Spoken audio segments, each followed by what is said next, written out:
உங்கள் அனைவருக்கும் ஆண்டவராக இயேசு நாமத்தினாலே வாழ்த்து சொல்கிறேன். அல்லேலூயா. மறந்தா இந்த பூமியில ஆண்டவரை மறந்தா துதிக்க மறந்தா இந்த பூமியில நம்ம வாழ முடியாது. அல்லேலூயா. மீண்டுமாக உங்கள் அனைவருக்கும் ஆண்டவராக இயேசு நாமத்தினாலே வாழ்த்து சொல்கிறேன். இன்றைக்கு ஒரு ஆசீர்வாதமான உங்களுக்கு ஒரு செய்தியா இருக்கும். அல்லேலூயா. நீங்க ஆசீர்வாதமா இருந்தா உங்களை என்னைக்கு ஆண்டவர் விரும்புகிறார். நம்ம எப்படி இருக்கணும்? ஆசீர்வாதமா இருக்கணும். இந்த ஆசீர்வாதத்துக்கு நம்ம என்ன பண்ணணும்? கர்த்தரிடத்துல நம்ம கேட்கணும். ஆண்டவரே, என் பிள்ளைகளும் நானும் என்னவா இருக்கணும்? ஆசீர்வாதமா இருக்கணும். இந்த ஆசீர்வாதத்துக்கு என்ன தடை? நாம் ஜெபிப்பதே ஒரு தடை. ஜெபம் பண்ணாம இருக்கிறது ஒரு தடை. ஜெபிக்கணும். ஜெபம் பண்ணாமல் இருக்கிறது என்னவா இருக்கிறது? ஒரு தடையா இருக்கிறது. இந்த தடை நீக்குவதற்கு என்ன செய்யணும்? அல்லேலூயா. உங்களை என்னை ஆசீர்வாதமா இருந்தா தேவன் விரும்புகிறார். இந்த ஆசீர்வாதத்துக்கு முட்டுக்கட்டை போடுறது யாருதான்? சொல்லுங்க பார்க்கலாம். இந்த ஆசீர்வாதத்துக்கு முட்டுக்கட்டையா இருப்பது யாரு? வேற யாருமே இல்லை, நம்மதான். நம்மதான் ஆசீர்வாதம் வர்றோம். கை கட்டுறது என்ன பண்ணும்? சொல்லுங்களேன். கை கட்டுறது வாய் கட்டாத போயிடும். நம்ம ஜெபம் பண்றீங்கன்னா கை கட்டும், ஆனா என்ன ஆகும்? வாய் கட்டாது. வாய்க்கும் என்று சொன்னால் நாம் ஜெபிக்கணும். நம்முடைய வாழ்க்கையில உயர்வுன்னா ஜெபம் பண்ணணும். நாம் ஆசீர்வாதமா இருக்கணும்னா என்ன பண்ணணும்? ஜெபம் பண்ணணும். கை கட்டுறது வாய் கட்டாது போகக்கூடாது. ஏன்னா உன்னை ஆசீர்வதிக்கவே ஆசீர்வாதம் சொல்லி இருக்கிறார் ஆண்டவர். அந்த ஆசீர்வாதத்துக்கு தடையை நம்ம உண்டாக்க கூடாது. இந்த ஊழியக்காரர் சொல்றது நீங்க நன்றாய் கேட்டுக்கொள்ளணும். நான் சொல்றது நீங்க எல்லாரும் அற்பமா எண்ண கூடாது. அல்லேலூயா. அல்லேலூயா. நான் சொல்றது அத்தனையும் உண்மை. இந்த வேதத்தின் அடிப்படையில் தான் உங்களுக்கு சொல்ற, வேற ஒன்று சொல்றேன். இன்னைக்கு என்னங்க ஆசீர்வாதம் சொல்லி போட்டு இப்படியெல்லாம் சொல்றீங்கன்னு நினைக்காதீங்க. நமக்கு ஆசீர்வாதம் இருக்குன்னா அதை தட்டி விட்டுறோம். நம்மளை எப்படி தட்டி விட்டுறோம்? எப்படி தட்டி விட்டுறோம்? ஜெபம் நம்ம தட்டி விட்டுறோம். ஒரு வேலை செய்யும் பொழுது ஆண்டவரே உங்களுக்கு தோற்றுறோம், இந்த வேலை செய்யணும் அப்படின்னு சொல்லணும். அது ஒரு ஜெபம். ஆண்டவர் இன்னைக்கு வெளிப்பிரயாணம் போறேன், இந்த வெளிப்பிரயாணத்தை ஆசீர்வதிக்கணும், அது ஒரு ஜெபம். நீங்க என்ன காரியத்துக்காக போறீங்க, அந்த காரியத்துக்காக ஒரு ஜெபம் பண்ணுங்களேன். உங்களுக்கு தடை வராது. தடை நீக்கிறவர் உங்களுக்கு முன்பாக செல்வார். தடை நீக்கிறவர் உங்களுக்கு முன்பாக தடைகளை உடைக்கிறவர். அவர் உனக்கு முன்பாக போய் கோணலாடுகளை செவையாக்குகிறவர். உன்னை ஒருபோதும் மறந்து போகிறது இல்லை. நாங்க என்ன பண்றோம்? மறந்து போயிருக்காங்க. வேலை 2 பேர் வந்துட்டாங்க, 3 பேர் வந்துட்டாங்க, ஆண்டவர் துதிக்கிறதுக்கு மறந்துப்போம். ஏன்னாக்கா அவங்களையே நம்ம பாராட்டிட்டு இருப்போம். என் தங்கச்சி நல்லவன், என் அக்கா நல்லவன், என் அண்ணன் நல்லவன், தம்பி நல்லவன், அவங்களை புகழ்ந்து தட்டிட்டு இருப்போம். வேண்டாம். நமக்கு அது ஒரு நாள் ஆசீர்வாதம் தடை போட்டு விட்டு அல்லேலூயா. ஆசீர்வாதத்துக்கு நம்ம உருவாக்கி கொள்ளக்கூடாது. அல்லேலூயா. இன்றைக்கு வாசித்த சங்கீதம் எத்தனாவது சங்கீதம் வாசிச்சீங்க? 29. 6வது வசனத்தை வாசிப்போம். வீட்டின் மேல் முளைக்கும் புல்லுக்கு ஒப்பாவர்களாக அது வளரும். நல்ல கவனமா கேட்கணும் பாருங்க. வீட்டின் மேல முளைக்கும் புல்லு. இந்த காலத்துல வீட்டுக்கு மேல இந்த கூரை வீடு இல்ல. அப்போ இந்த கூரை வீடு இருந்தது. நெல்லை குத்தாரி நெல்லை கொட்டு பிள்ளை கொட்டு வந்து போட்டு வீட்டு மேல போட்டிருப்பாங்க. அது சோளத்தட்டு போட்டிருப்பாங்க. எதுக்கு? சோளத்தட்டை கம்மந்தட்டை போட்டு பெய்வாங்க. சொன்னா இந்த கீழே இருக்கிற ஓலை ஒழுவக்கூடாதுன்னு சொல்லிட்டு மேல புழு போட்டு மேய்வாங்க. அப்போ அதுல சில தானியங்கள் இருக்கும். அந்த தானியம் என்ன பண்ண மழை பெஞ்சா நல்ல கவனமா கேட்கணும். தானியம் என்ன பண்ணும்? முளைச்சு பயிரா வரும். முளைச்சு பயிரா வரும். இப்ப நான் சொல்ற வார்த்தைகள் உங்களுக்குள்ளாக இதயத்திற்குள்ளாக முளைச்சு பயிரா வரணும். நல்ல கவனமா கேட்கணும். அது பயிரா வரும் பொழுது அதுல தானியமும் ஏதோ அந்த வீட்டின் மேல இருக்கிற முளைக்கிற பொண்ணு மேல இருக்கிற என்ன இருக்கும்? தானியமும் இருக்கும். அதை அறுத்து யாராட்டும் தன்னுடைய மடியை நிரப்ப முடியுமா? ஏன் அது ஒன்று ரெண்டுதான் முளைக்கும். அது நமக்கு ஆசீர்வாதத்தை தர்றாது. ஏதோ ஒரு ஜெபம் அரை ஜெபம் மண்ணி போட்டு ஒரு வார்த்தை சொல்லி போட்டு ஜெபம் பண்ணா அது ஆசீர்வாதம் தர்றாது. அது எப்படியாமா? வீட்டின் முளைக்கிற வாசிப்பாப்பா ஒப்பாவார்களாக அது வளரும். முன்ன என்னவாயிடும்? மழை பெஞ்சா அது வளரும். மழை வர்றதுக்கு முன்னாடி என்ன உணர்ந்து போயிடும். அதுல ஆசீர்வாதம் தந்தது. நம்முடைய ஆசீர்வாதம் எப்பொழுதும் இருந்து கொண்டே இருக்கும். நம்ம கர்த்தரை துதிச்சு கொண்டே இருக்கணும். ஒரு நாளைக்கு மட்டும் துதிச்சுட்டாக நமக்கு ஆசீர்வாதம் வராது. நல்லா கவனமா கேட்குது. ஏன் ஞாயிற்றுக்கிழமை ஆலயத்துக்கு போனீங்க ஆசீர்வாதம் வரப்பட்டது? வரும். நம்ம என்ன நினைக்கிறோமோ அது வரும். அப்புறம் அடுத்த வசனம், அறுக்கிறவன் அந்த புள்ள போய் அறுக்கிறவன் அதனால் தன் கையையும் அறிதலை கட்டுகிறவன் அது மடியை நிரப்ப மாட்டான். ஏன்னா அரிக்கட்டா இருக்கும், அதுல தானியம் இருக்காது.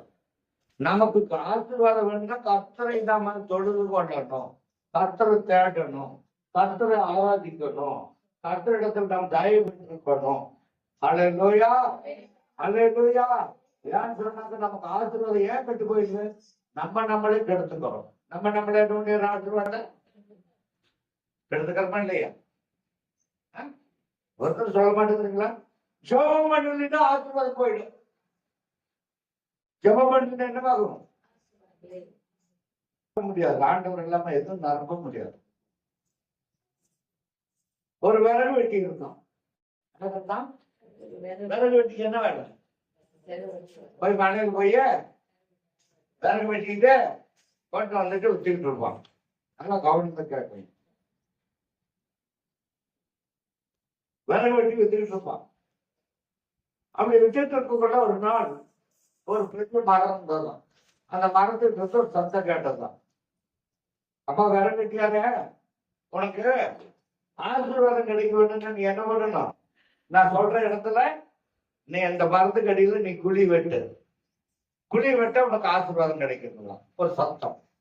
இவனுக்குள்ள ஒரு அச்சம் வந்து என்ன சத்தம் கேட்குது? இத்தனை நாள் அந்த காட்டுக்குள்ள வரோம், ஒரு சத்தத்தையும் காணாம இருக்கு.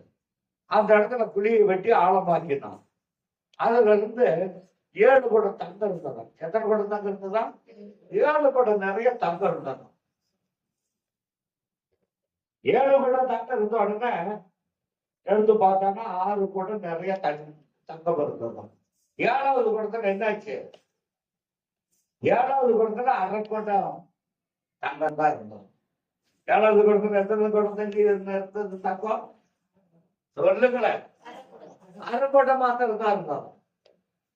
வீட்டுக்கு கொண்டு போனான். சந்தோஷம்னா சந்தோஷம். நான் பெரிய பணக்காரனாவேன், நான் என் வீட்டை பெருசா கட்டுவேன், நான் எல்லா விதத்திலும் நான் தான் உயர்ந்தவன், நான் தான் பணக்காரன் சொல்லிட்டு இருந்தோம். உடனே போனா வீட்டுக்கு கொண்டு போனேன். 7 குடத்தையும் கொண்டு போனோம். எனக்கு 6 குடம் நிறைஞ்சிருச்சு. 6 குடம் நிறைஞ்ச தங்கம் இருக்குது. 7வது குடம் என்னாகல? அரைக்கொட்டமா இருக்கு. நம்ம அரைக்கொட்டமா இருக்கக்கூடாது. விசுவாசம் முழு கொட்டமா இருக்கணும். இந்த அரைக்கொட்டத்துக்கு நான் என்ன செய்ய போறேன்? என் சம்பாதித்து எல்லாம் கொண்டுட்டு வந்து தங்கமா வாங்கிட்டு வந்து இந்த குடத்தை நான் என்ன பண்ண போறேன்? சொல்லுங்களேன், சத்தமா சொல்லுங்களேன். சத்தமா தான் நான் சொல்லிட்டு இருக்கிறேன், கதையை சத்தமா தான் சொல்லிட்டு இருக்கிறேன். இந்த 7வது குடத்தை நான் போய் சம்பாதிக்கிறதெல்லாம் டெய்லிக்கு சம்பாதிக்கிறதெல்லாம் கொண்டு வந்து தங்கமா வாங்கிட்டு வந்து இந்த இதுல வைப்பேன். அரைப்படத்தை நிரப்பும். இவனும் பார்த்தான். எவ்வளவோ நாள் தன்னுடைய உழைப்பை எல்லாம் கொடுத்து தங்கத்தை வாங்கிட்டு வந்து அந்த அரைப்படத்துல போட்டுக்கிட்டு இருந்தான். அந்த அரைப்பட்டை அதுக்கு மேல என்னாகல? நிரம்பலாம். இவனுக்கு உடம்புலையும் தெரியாத போயிடுச்சு. இவனுக்கு சந்தோஷமும் கிடையாது, ஒன்றும் கிடையாது. ஏன் கிடையாது? தன்னுடைய வாழ்நாள் முழுவதும் சம்பாதிக்கிறதெல்லாம் போய் நகையா வாங்கிட்டாங்க, நகையை தங்கத்தை வாங்கிட்டு இந்த அரைப்படத்துல போட்டான். அது நிறையவே இல்லை. இவன் உடலெல்லாம் இழைச்சி போயிடுச்சு, எல்லாம் போயிடுச்சு, பலன் குன்றி போயிடுச்சு. அவனுடைய நண்பன் ஒருவன் வந்தான். ஏன் நம் நண்பன் இப்படி இருக்கிறான்? கொஞ்சம் சாப்பிடாத, ஏன் இப்படி இருக்கிறான் அப்படின்னு நண்பன் கேட்டான். உடனே நீ அந்த மரத்துக்கு அடியில போனீங்கன்னா அந்த நண்பன் கேட்டான். யார் கேட்டான்? அவனுடைய நண்பன் வேற. ஆமா போன. அதுக்குள்ள இருந்து நீ புதையல் எடுத்துருப்பி அப்படின்னு கேட்டான். ஆமா எடுத்தான். 6 குடம் நினைச்சிருக்க, 7வது குடம் நினைச்சிருக்காதல்ல அப்படின்னு. ஆமா, நானும் அப்படித்தான் இருந்தேன். ஆனா அப்படித்தான் போய் அந்த இடத்துல சிக்கிட்டேன். கடைசியா என்னுடைய சம்பாத்தியத்தை முழுவதும் தரப்படுறதுலயே போட்டுருக்கேன். பாத்தீங்களா? நம்மை ஆசீர்வதிக்கணும்னா நம்ம கர்த்தர் கொடுக்கிற ஸ்தானத்துல இருந்து நம்மை ஆசீர்வதிக்கணும். நம்முடைய ஆசை நிராசையாய் போய்விடக்கூடாது. நான் சம்பாதிச்சதால கொண்டு வந்தது நிரப்புன்னு போட்ட நிரம்பவே நிரம்பாது ஆசீர்வாதம். அதே போலதான் இந்த வீட்டின் மேல் குடைக்கிற குண்டு தன் கையை நிரப்பாது, மடியையும் வாசிப்பா. அறுக்கிறவன் தன் கையையும் அரிகளை காட்டுவன் தன் மடியையும் அந்த குடத்தை நிரப்ப முடிஞ்சதா? அவன் சம்பாத்தி பண்ண போயிடுச்சா? அது விழுங்கிச்சு. நான் போட்டதை எடுக்க ஒண்ணும் முடியாது. நான் போட்டது அரைப்படத்துல போட்டது நான் எடுத்துப்பட எப்படி முடியும்? ஆசீர்வாதம் எப்படி வர்றோம்? அது போட என்ன ஆச்சு? அதே அளவுலதான் இருக்குது. நான் அதை எடுத்துட்டு போய் வைக்கணும்னாக்க பயந்துட்டு தான் கிடக்கணும். கர்த்தர் என்ன நம்ம ஸ்தானத்துல வச்சிருக்கிற இந்த ஸ்தானத்துல ஜெபித்து கர்த்தருடைய ஆசீர்வாதத்தை பெற்றுக்கொள்ளணும். அள்ளித்தூவும் விதையை அழுது கொண்டு போய் விதைக்கிறோம். எடுத்து வாசிப்போம்.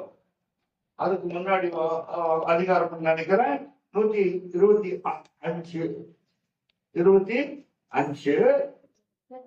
126 5 வாசிப்போம். கண்ணீரோடு விதைக்கிறவர்கள் கம்பீரமாய் நம்ம ஆண்டவரத்தில் கேட்கணும். ஆண்டவரே, கண்ணீரோடு கேட்கணும். நான் இந்த வேலை செய்கிறேன், இந்த வேலையில் எனக்கு ஒரு ஆசீர்வாதம் வேண்டும். இந்த வேலையில் எனக்கு என்ன வேண்டும்? ஆசீர்வாதம் வேண்டும். கண்ணீரோட ஆண்டவரிடத்துல கேட்கணும். அப்பதான் அந்த ஆசீர்வாதம் தங்கும். இந்த 6வது குடம் நிறைச்சிருந்தது, 7வது குடத்துல அவன் அறவாசியா இருந்தது. இவன் பாடுபட்டதெல்லாம் எங்க போச்சு? ஓட்ட பையில போயிடுச்சு. அதுக்கு மேல நிரம்பல. ஏன்? அங்க ஆசீர்வாதம் கிடையாது. கர்த்தரை தேடல, யாரையும் தேடல, தன் உழைப்பை நம்பினான், கொண்டு போட்டான். அதுக்கு மேல நிறையவே கிடையாது. நம்முடைய வாழ்க்கையில ஆசீர்வாதம் நிறைவேன்னா கர்த்தரை தேடணும். அள்ளி தூவதையை வாசி பாப்பா.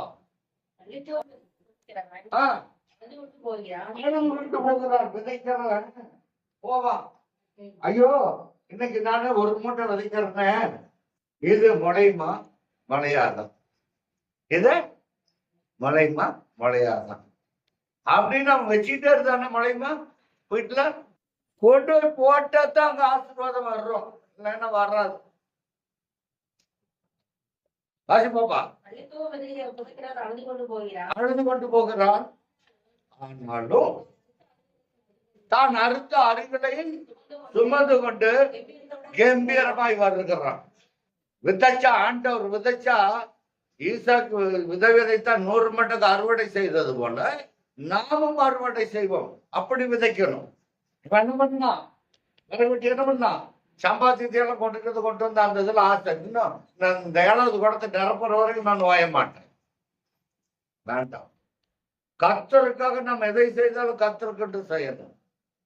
கர்த்தர் ஆசீர்வாதத்தை கர்த்தர் கொடுப்பார். அரை மனதோடு இல்ல, முழு மனதோடு கர்த்தருக்கு செய்யணும். அல்லேலூயா. பாத்தீங்களா? அவனுடைய பாடங்கள் என்னாச்சு? அவனுடைய பாடங்கள் என்னாச்சு? அதெல்லாம் அல்ல முடியாது. அது போனதுதான், ஆசீர்வாதம் இல்லை. நம்முடைய வாழ்க்கையிலும் அப்படித்தான். இங்க நம்ம வீட்டுக்கு போல நம்ம புள்ள வாங்கி அதுல இருந்து தானியத்தை நடப்பலன்னு முடியாது. அது போலதான் ஆகணும். சம்பாதிச்செல்லாம் கொண்டுட்டு வந்து அவன் அந்த அரைப்படத்துல போட்டான்.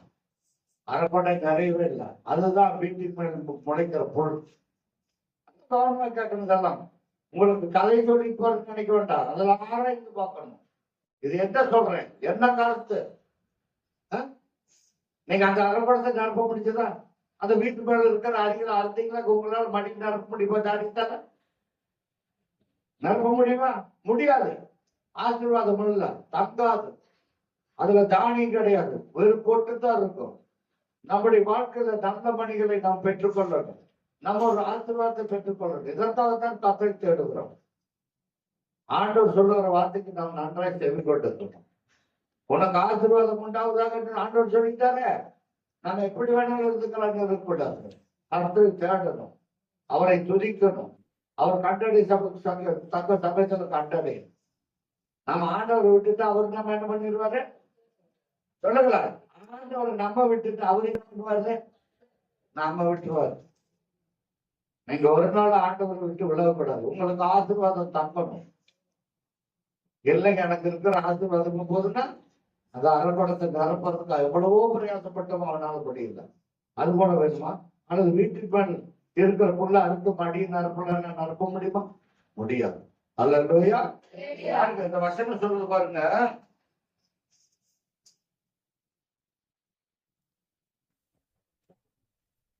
கண்ணீரோடு விதைக்கிறவர்கள் எவ்விதத்தோடு அறுப்பார்கள். அன்னித்தும் விதையை சுமக்கிறவன் அழுது கொண்டு போகிறான். ஆனாலும் அறுத்த அருகளை சுமந்து கொண்டு கம்பீரத்தோடு ஒரு கம்பீர வருங்கள். நான் விதம் எப்படி இருக்குது? 100 மடங்கு பலன் கொடுத்துச்சு. நான் எப்படி அறுத்துட்டு போவேன்? சந்தோஷத்தோடு அறுத்துட்டு போவேன். அப்படியாக நம்முடைய உள்ளம் விருப்பப்படும். யான்னு சொன்னாங்க, நம்ம கர்த்தர் ஆசீர்வதிக்க விரும்புகிறார். அல்லேலூயா, அல்லேலூயா. வாசிப்போம், வாசிப்போம். இந்த ஆசீர்வாதம் ஏன் தாங்காமல் போகிறது என்று பார்ப்போம். நியாயாதிபதிகளின் புஸ்தகம் 6ஆம் அதிகாரம். சீக்கிரமா எடுத்து வாசிக்கணும்.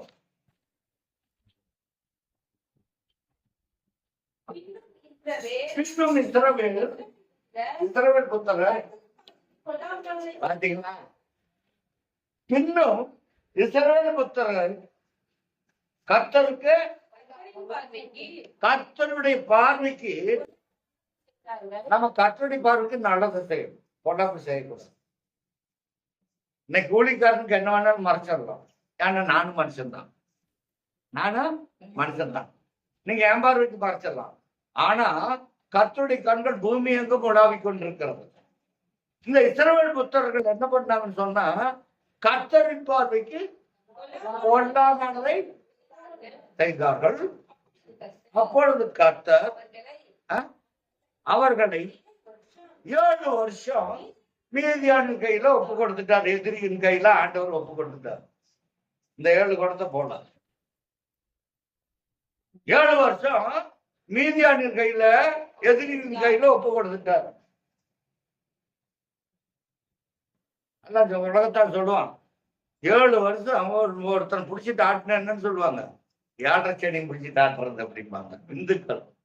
ஆனால் தேவனுக்கு விரோதமாய் நாம் முறுமுறுத்தால், அவரை தேடாமல் இருந்தால், நம்முடைய எதிரின் கையில ஆண்டவர் ஒப்பு கொடுத்து விடுவார்.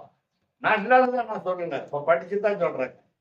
நானே படிக்கல, நானே சொல்லல. பாருங்க, தேவனுக்கு விரோதமாய், கர்த்தருக்கு விரோதமாய் என்ன செய்தார்கள்? பொல்லாப்பானதை செய்தார்கள். மீதியானின் கையிலே இஸ்ரவேல் புத்தகர் மீதியான் மித்தம் அவங்களுக்கு பயந்துட்டு என்ன பண்ணாங்க? எல்லாரும் போய் கேபியிலையும் புகையிலையும் போய் ஒண்டிட்டாங்க. நம்ம என்னக்கா ஆண்டவர் சொன்னார், நீங்கள் பயப்படாதீர்கள், நான் உன்னோடு இருக்கிறேன் அப்படின்னு சொல்றாரு. எப்ப நான் உன்னோடு இருப்பார்? கர்த்தர் நம்மோடு இருந்தால் அவர் நம்மோடு இருப்பார். அவரை விட்டுட்டாக்க அவர் நம்மை விட்டுருவாரு. இவங்க கர்த்தரோடு இருக்கிறவர்கள் எந்த பயமும் இல்லாத இருந்தாங்க இஸ்ரவேல் புத்திரர். அவருடைய பார்வைக்கு பொல்லாப்பானது செய்ததுனால, மீதியாளர் கையில் பலத்து இருந்ததுனால இவங்க எல்லாம் போய் ஓடி, அவங்க வரும் பொழுது ஓடி குகைக்குள்ளையும் மண்ணுக்குள்ளையும் போய் குழி வெட்டி அவங்க தங்கினாங்க. ஏன்? எதிரிகளை கண்டு பயம். ஏன்னாக்கா தேவன் நம்மோடு இருக்கிறார். அல்லேலூயா. தேவன் நம்மோடு இருக்கிறன்னு சொல்லி விசுவாசிக்கணும். கர்த்தரை விட்டு விடக்கூடாது. இவங்க என்ன பண்ணாங்க? கர்த்தருக்கு ஒரு பொல்லாக்க பண்ணாங்க. அவங்க எதிரி வரும் பொழுது ஓடி ஒழிஞ்சுக்கிட்டாங்க. வாசி பாப்பா. தங்கள் மனையில் உள்ள கெபிகளையும் புலிகளையும் அரண்யான ஸ்தலங்களையும் அடைக்கலமாக்கி கொண்டார்கள். அவங்களுக்கு இந்த குழியையும் குகையும் அடைக்கலம் வச்சுட்டாங்க. ஆனா நமக்கு அடைக்கல யாருன்னா தேவன் தான். தேவன் நமது அடைக்கலமாய் வருவார். இஸ்ரவேல் ஜனங்கள் ஆண்டவருடைய பார்வைக்கு பொல்லாப்பு செய்துட்டு எதிரிகள் வரும் பொழுது அவங்க போய் மலைகளிலும் குகையிலும் குடி வெட்டி அரண்நாடு காட்டு, இதுதான் எங்களுக்கு அடைக்கலம்னு சொல்லிட்டு போய் ஒண்டி ஒன்றார். வாசிப்பா. இஸ்ரவேல் விதை விதைத்திருக்கும் போது மீதியானியரும் அமலேக்கியரும் கிழக்கத்து புத்திரரும் அவர்களுக்கு விரோதமாய் எழும்பி வந்து இவங்க என்ன பண்ணாங்க? நல்லா விதை விதைச்சாங்க. நல்ல விளைச்சல் வந்துருச்சு. விளைச்சல் வந்த உடனே எதிரிகள் எல்லாம் என்ன பண்ணாங்க? இவங்க அறுக்க முடியல. விதைச்சவன் அறுக்க முடியல. ஏன்? கர்த்தரின் பார்வைக்கு பொல்லாப்பாடு செய்துட்டாங்க. அவங்களால அறுக்க முடியல. இவங்க கிழக்கு புத்திரரும் மீதியானரும் எல்லாரும் வந்து என்ன பண்ணாங்கப்பா? சீக்கிரம் அவர்களுக்கு எதிரே வந்து பாளையம் இறங்கி காசா எல்லை மட்டும் நிலத்தின் விளைச்சலை கெடுத்து இஸ்ரவேலிலே ஆகாரத்தை ஆகிலும் ஆடு மாடுகளையாலும் கழுதைகளையாலும் வைக்காத எல்லாத்தையும் கொண்டுட்டு போயிட்டாங்க. ஆசீர்வாதம் போட்டு. ஏன்? கர்த்தருக்கு விரோதமாய் பொல்லாப்பானதை செய்தார்கள். நாமும் அப்படித்தான். நமக்கு ஆசீர்வாதம் வரக்கூடியதை நம்ம என்ன பண்ணிடுறோம்? நம்ம கையால எனக்கு இருக்குதா இல்லைம்மா? என் பாக்கெட்ல காசு இருந்தா ஆண்டவரை தேட மாட்டேன். பாக்கெட்ல காசு இருந்தா ஆண்டவரை தேட மாட்டேன். பாக்கெட்ல காசு இல்லைன்னா எக்ஸ்பிரஸ் அப்புறம் ஆண்டவர் விடுவார. உன் பாக்கெட் காசு போச்சுன்னா ஆண்டவர் தேடியா? ஆண்டவரே பாக்கெட் வருவதெல்லாம் செலவாச்சு. ஒரு தகப்பனுக்கு 2 குமாரர்கள் இருந்தாங்க. இளைய குமாரன் தன்னுடைய சொத்தை பிரித்து கொடுன்னு தாத்தைகிட்ட வாங்கிட்டு போனோம். கடைசியாக அவனுக்கு பன்றிங்கிற தவிடு கூட கிடைக்காத வந்தோம், திரும்பி வந்தோம். அதுபோல் நம்ம ஆண்டவர்கிட்ட நம்மள்ட்ட இருக்குதுன்னு சொல்லிட்டு முரண்பாடு பண்ணக்கூடாது, பொல்லாப்பு செய்யக்கூடாது. எந்த நேரத்தில் எப்பவும் நம்முடைய இதை வந்து தட்டி விட்டுருவாங்க. இவங்க இஸ்ரவேல் ஜனங்கள் பொல்லாப்பானதை செஞ்சதுனால தான் அவங்க விதை விதைச்சாங்க. நல்ல விளைச்சல் வந்தது. அவங்க ஆடு மாடு குதிரைகள் எல்லாத்தையும் ஓட்டிட்டு போயிட்டாங்க. எல்லாம் விளைச்சல் எல்லாம் கொண்டு போயிட்டாங்க. அதுபோலதான் ஒன்று அவங்க மாட்டி விதைச்சாங்க, மாட்டி நிரப்ப முடியல. ஆசீர்வாதம் இல்லாத போயிடுச்சு. ஏன் ஆசீர்வாதம் இல்லாத போயிடுச்சு? நமக்கு ஆசீர்வாதத்தை கொடுக்கத்தான் கர்த்தர் விரும்புகிறார். அதை நம்ம தட்டி அலக்கழிச்சிடணும். யாருமே அப்படி அலக்கழிக்க கூடாது. நீங்க உங்களை நான் தன்னைத்தான் உயர்த்தவுடன் தாழ்த்தப்படுவார். தன்னை தாழ்த்த கற்றுக்கொள்ளுங்க. நம்ம ஆண்டவருக்கு விரோதமாய் நம்ம பாவம் செய்யக்கூடாது. ஆண்டவருக்கு விரோதமாய் கலகம் பண்ணக்கூடாது. ஆண்டவருக்கு விரோதமாய் ஊழியக்காரனுக்கு கலகம் பண்ணக்கூடாது. அல்லேலூயா. நான் வாசிப்பா. அவர்கள் தங்கள் மிருக ஜீவன்களோடும் தங்கள் கூடாரங்களோடும் வெட்டுக்கிளிகளை போல எதிராளிக வர்றாங்க. இவங்க விளைச்சலுக்கு எடுக்கிறதுக்கு வெட்டுக்கிளிகளை போல வர்றாங்க. வாசிப்பா. அவர்களும் தங்கள் ஒட்டங்களும் எண்ணி முடியாதது.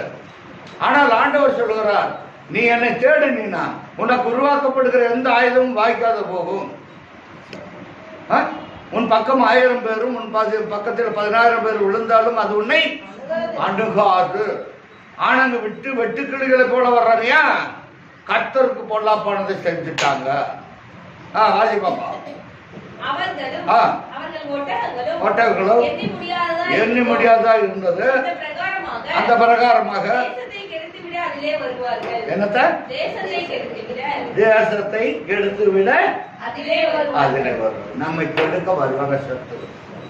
நம்ம ஆண்டவரை துதிக்காத இருக்கும், நம்ம கெடுக்க வருவாங்க. பொல்லாப்ப செஞ்சா, ஊழியக்காரருக்கு விரோதமா பொல்லாப்ப செஞ்சா கெடுக்க வருவான். வாசி பாப்பா. இப்படி மீதியானியராலே இஸ்ரவேலர் மிகவும் சிறுமைப்பட்டார்கள். இஸ்ரவேலர் அனைவரும் என்ன பண்றார்கள்? சிறுமைப்பட்டார்கள். ஆனா நம்ம ஆண்டவர் சொல்லுகிறார், சிறுமைப்பட்டவர்கள் ஒருபோதும் என்ன பண்ணுற கெட்டு போகிறது. ஆனால் நம்மளை தட்டிட்டோம்னாக்க சிறுமைப்படுவோம். ஐயோ, எனக்கு ஏன் இப்படி சிறுமை வந்தது, எதனால எனக்கு இப்படி சிறுமை வந்தது? நீயே எடுத்துக்கிட்டே அந்த விறகு வெட்டிய அந்த குடத்தை எடுத்துட்டு வந்தது அவன் நிம்மதியா விறகு வெட்டி அவன் சாப்பிட்டுருப்பான்ல. நீ அந்த உடனறிவுன்னு போட்டுக்கிட்டே இருக்கிறீங்க, திரும்ப வந்துருச்சா? என்ன நினைச்சிட்டு இருக்கிற நம்ம ஆண்டவர் ஆராதிக்கிறோம்? எதற்காக ஆண்டவர் ஆராதிக்கிறோம்? நம்ம ஆசீர்வாதமா இருக்கணும்னு கர்த்தர் விரும்புகிறார். இஸ்ரவேல் ஜனங்கள் ஆசீர்வாதமா இருக்குன்னு நினைச்சாங்க, கர்த்தருக்கு பொல்லாப்படம் செஞ்சுட்டாங்க, அடுத்த கையில ஒப்பு கொடுத்துட்டாரு. நீ விளைவிக்கிறியா, அந்த விளைச்சல் நீ சாப்பிட மாட்ட, அவன் எல்லாம் பறிச்சுட்டு போயிடுவான். நீ சம்பாதிக்கிறது இன்னொருத்தர் கொண்டுட்டு போயிடுவான். வாசிப்பா. அப்பொழுது இஸ்ரவேல் புத்திரர் கர்த்தரை நோக்கி என்ன பண்ணாங்க? எல்லாம் போனதுக்கு முன்னாடி ஆண்டவரை, நான் உங்களுக்கு பொல்லாப்படுறதை செஞ்ச அப்படின்னு முறையிட்ட என்ன பிரயோஜனம்? எல்லாமே போயிடுச்சு. அப்புறம் என்ன பண்ணாங்க? இஸ்ரவேல் புத்திரர் கர்த்தருக்கு என்ன பண்ணாங்க? முறையிட்டார்கள். என்னன்னு முறையிட்டாங்களாம்? படிக்கமா. முறையிட்ட போது ஒரு தீர்க்கதரிசிய, அப்ப ஊழியக்காரர் சொன்னா கேட்கணும். நீங்க ஊழியக்காரர் சொன்னா கேட்கணும். தேவனுக்கு விரோதமா முறுமுறுக்காதீங்க, ஊழியத்துக்கு விரோதமா முறுமுறுக்காதீங்க, குறை சொல்லாதீங்க அப்படின்னு அந்த ஜனங்களுக்கு முன்பாக ஒரு தீர்க்கதரிசியை அனுப்பினார். வாசிப்பா. அவன் அவர்களை நோக்கி, இஸ்ரவேலின் தேவனாகிய கர்த்தர் உரைக்கிறது. இன்னைக்கு நான் சொல்றத கேட்டுங்க, என் வாய் மூலியமா சொன்னாலும் கர்த்தர் உரைக்கிறாருன்னு வச்சுக்கோங்க. இஸ்ரவேலின் தேவனாகிய கர்த்தர் உரைக்கிறது என்னவென்றால், சொல்லுகிறது என்னவென்றால், நான் உங்களை எகிப்திலிருந்து வந்து அடிமைத்தன வீட்டிலிருந்து புறப்படவும், நீங்க எங்க அடிமையா இருந்தீங்களோ அந்த இடத்துல இருந்து உங்களை விடுதலையாக்கி கொண்டு வந்தேன் என்று கர்த்தர் சொல்லுகிறார். வாசிப்பா. எகிப்தியர் கை நின்றும் உங்களை ஒடுக்கின யாவர் கை நின்றும் உங்களை ரட்சித்தேன். உங்களை என்ன செய்தேன்? நான் ரட்சித்து அவர்களை உங்களுக்கு முன்பாக துரத்தி. எப்போ? கர்த்தரின் கைக்குள்ளாக நாம் இருந்தா எதிரிகளை அவர் துரத்துவார். எதிரிகளை துரத்துவார். என்ன எதிரி? என்ன எதிரி துரத்துவார்? பசி, பஞ்சம், பட்டினி, இதையெல்லாம் துரத்துவார். நீங்க ஆசீர்வாதமா இருப்பீங்க. நம்ம கர்த்தருடைய கருத்துல இருக்கும் போதுதான். கர்த்தருக்கு விரோதமா இருந்தா அதையெல்லாம் நான் எதிரிகள் வந்து நம்மை தாக்குவாங்க. வாசிப்பா. அவர்கள் தேசத்தை உங்களுக்கு கொடுத்து நான் உங்கள் தேவனாகிய கர்த்தர் என்றும் நீங்கள் குடியிருக்கும் அவங்க தேசத்தில் உள்ள எமோரியருடைய தேவர்களுக்கு பயப்படாது. மற்றவர்களுக்கு யாரும் பயப்பட வேண்டாம். எமோரியருடைய தேவர்களுக்கு நீங்க பயப்பட வேண்டாம். கர்த்தரை தங்களுக்கு தெய்வமாய் கொண்ட ஜனம் பாக்கியம் உள்ளது. நீங்க கர்த்தருக்கு தான் பயந்து இருக்கணும். கர்த்தரே தெய்வம், கர்த்தரே தெய்வம் எலியாவின் தேவன் சொன்னது போல கர்த்தரே தெய்வம் தெய்வம் என்று நீங்க சொல்லணும். அல்லேலூயா.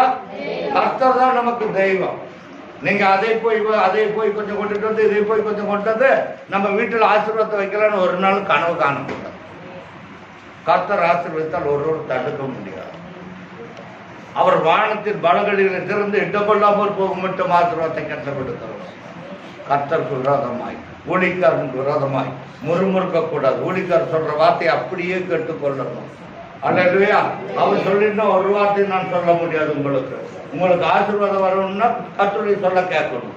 இல்லையா உங்களுக்கு இருக்கிற வார்த்தை இருக்கும் இல்லாமல் போயிடும். ஒரு நாள் நீங்க உட்காந்துட்டு அழுக வேண்டிய ஒரு சூழ்நிலை வரும். பாப்பா நீங்களோ என் சொல்லை இப்ப நான் சொல்றேன், என் சொல்ல எடுத்துட்டீங்களா உங்களுக்கு ஆசீர்வாதம். என் சொல்லை கேளாமல் போனீர்கள் என்கிறார் என்று சொன்னார். அதற்கு பின்பு கர்த்தருடைய தூதனானவர் வந்து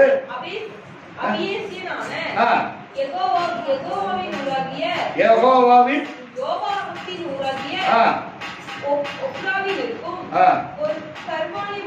ஒரு கர்வாலி மரத்திட்ட வந்து அந்த தூதன் வருகிறான். வாசிப்பா உட்கார்ந்தார். அப்பொழுது யார் வந்தார்? அவனுடைய குமாரன் கிதியோன். யாருடைய கைக்கு? மீதியானியருடைய கைக்கு. ஆலைக்கு சமீபமாய் அவன் என்ன பண்ணான்? போர் அடிச்சான். நல்ல கவனமா கேட்கணும். இப்பதான் இவன் என்ன பண்ணிட்டானா, கிதியோன் அதையெல்லாம் அவங்களெல்லாம் வர்றாங்கன்னு சொல்லிட்டு இவன் சீக்கிரமா அடிச்சு கொண்டுட்டு போயிடலாம் நம்ம வீட்டுக்கு, இந்த தானியத்தை எல்லாம் கொண்டு வரனா போய் அங்க ஆலையில போய் என்ன பண்ணா போர் அடிச்சான். வாசி பாப்பா. கர்த்தருடைய தூதனானவர் அவனுக்கு தரிசனமாகி பராக்கிரமசாலியே கர்த்தர் உன்னோடு இருக்கிறார். யாரோடு இருக்கிறார்? சொல்லுங்கள, கர்த்தர் யாரோடு இருக்கிறார்? சொல்லுங்க சத்தமா, கர்த்தர் யாரோடு இருக்கிறார்? என்னோடு இருக்கிறார். பராக்கிரமசாலியே கர்த்தர் உன்னோடு இருக்கிறார்னு சொன்னாங்க. அதுக்கு அவன் என்ன பதில் சொல்றான் தெரியுமா? இப்ப இந்த ஊர்ல இருக்கிற ஜனங்க சொல்ற மாதிரி தான் சொல்றாங்க. எப்படின்னு வாசிப்பா. அப்பொழுது கிதியோன் கர்த்தரை நோக்கி, என் ஆண்டவரே, கர்த்தர் எங்களோட இருந்தா இதெல்லாம் ஏன் நடக்குது? இதெல்லாம் எங்களுக்கு இந்த சபைக்கு போனா நன்மை நடக்குமா? இந்த சபைக்கு போனா நன்மை நடக்குமா? இந்த சபைக்கு போன எங்களுக்கு நன்மை நடக்குமா? அப்படி நன்மை நடக்குதுன்னு இதெல்லாம் ஏன் நடக்குதுன்னு நீங்க ஒரு நாள் ஃபீலிங் பண்ணுங்க. அல்லேலூயா. வாசி பாப்பா. கர்த்தர் எங்களை எகிப்திலிருந்து கொண்டு வரவில்லையா? கர்த்தர் எங்களை எகிப்திலிருந்து கொண்டு வரவில்லையா என்று எங்கள் பிதாக்கள் எங்களுக்கு விவரித்து சொன்ன அவருடைய அற்புதங்கள் எல்லாம் எங்கே? ஆண்டவர் எனக்கு அநேக அற்புதங்கள் செய்திருக்கிறார். அவர் விவரித்து சொல்ல முடியாது. இன்னைக்கு நான் ஆண்டவர் எனக்கு என்ன செஞ்சாரு, இன்னைக்கு ஆண்டவர் எனக்கு என்ன செஞ்சாருன்னு நான் சொல்ல முடியுமா? முடியாது. 1000 நாவுகள் இருந்தா கூட போதாது அவர் செய்த அற்புதத்தை சொல்றது. அவர் செய்த அற்புதம் எல்லாம் எங்க? அற்புதத்தை யார் வேண்டான்னு சொன்னது? யார் வேண்டான்னு சொன்னது? நீங்க கர்த்தருக்கு விரோதமா கொல்லப்பட்டு செய்தா ஆண்டவரை வந்து கொடுத்துட்டே இருப்பாரா? அற்புதம் செஞ்சுட்டே இருப்பாரா? நீங்க ஆசீர்வாதத்துக்கு தடை போட்டது யாரு? நீங்க. கர்த்தரின் பார்வைக்கு கொல்லப்பட்டு செய்தது யாரு? நம்மதான். வாசிப்பாப்பா. இப்பொழுது கர்த்தர் எங்களை கைவிட்டு, பாத்தீங்களா, நம்ம கர்த்தருக்கு விரோதமா இருந்தா அவர் கைவிட்டு விடுவார். இல்லை விட மாட்டாரு. நான் இப்ப நல்லா சம்பாதிக்கிறேன், நல்லா படம் சேர்த்து வச்சிருக்கேன், நெவர் ஆண்டவர்கிட்ட வேலைக்காக தான் சொல்றான். பராக்கிரமசாலியாக்குறாங்க யார? கிதியோட பார்த்து. கர்த்தர் எங்களோட இருந்தா ஏன் இப்படி நடக்குது?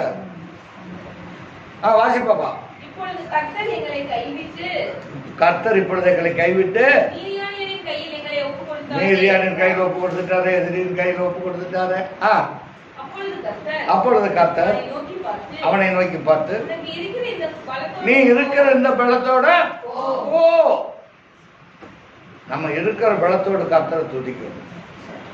விறகு வெட்டி கொண்டு போட்டு போட்டு போட்டு போட்டு பார்த்தா அவன் பலனெல்லாம் போயிடுச்சு. பலனெல்லாம் போயிடுச்சு. இதை கொண்டு நீ அங்கேயே குழியில போட்டு துவச்சிட்டு வந்துடுற.